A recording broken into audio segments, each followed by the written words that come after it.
This PPT will be about module 1. Let us start the first module with the basic definition of thermodynamics. It is the branch of science which is the study of heat, work and its relationship with the properties such as pressure, volume, temperature, etc. Generally, thermodynamics is the study of effect of heat and work on the properties of the system. We will be studying about two kinds of thermodynamics: classical thermodynamics and statistical thermodynamics.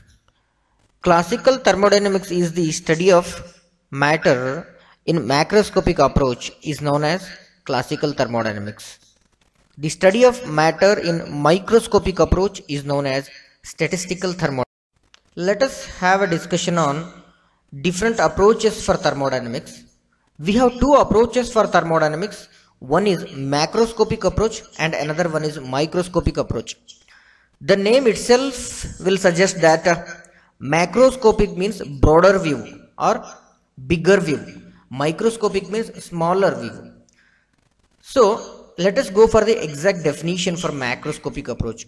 In this approach, certain quantity of matter is used without considering the events occurring at the molecular level. So in this approach, what we will do is, we will consider the matter. We will study about the matter but without considering the events occurring at the molecular level. Behavior of the each and individual molecular level we won't consider. Instead of that, average behavior of all the molecule we will consider. But whereas in microscopic approach, this approach, certain quantity of matter is used with considering the events occurring at the molecular level.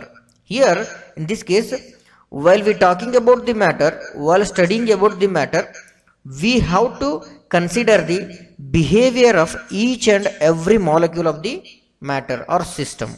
So this is what the difference between macroscopic and microscopic. And this can be easily understood by human senses, macroscopic approaches, whereas it cannot be easily understood to human senses. Microscopic approaches or microscopic study is not that easy to understand by human senses. Here simple mathematical formula are used while studying about the macroscopic approach. Simple formulae are enough, but when you talk about the microscopic approach, we need complex mathematical expressions to understand the concepts. So example for macroscopic approach is temperature, pressure and volume, because when you talk about the temperature of the body, that means that this is average temperature of all the molecules. When you talk about the pressure of the body, it is the average pressure of all the molecules. Similarly volume. But when you talk about the microscopic approach, we need to define example. For example, if you want to define the velocity of that matter, we need to define velocity of each and every molecules should be considered. So that study will be microscopic approach.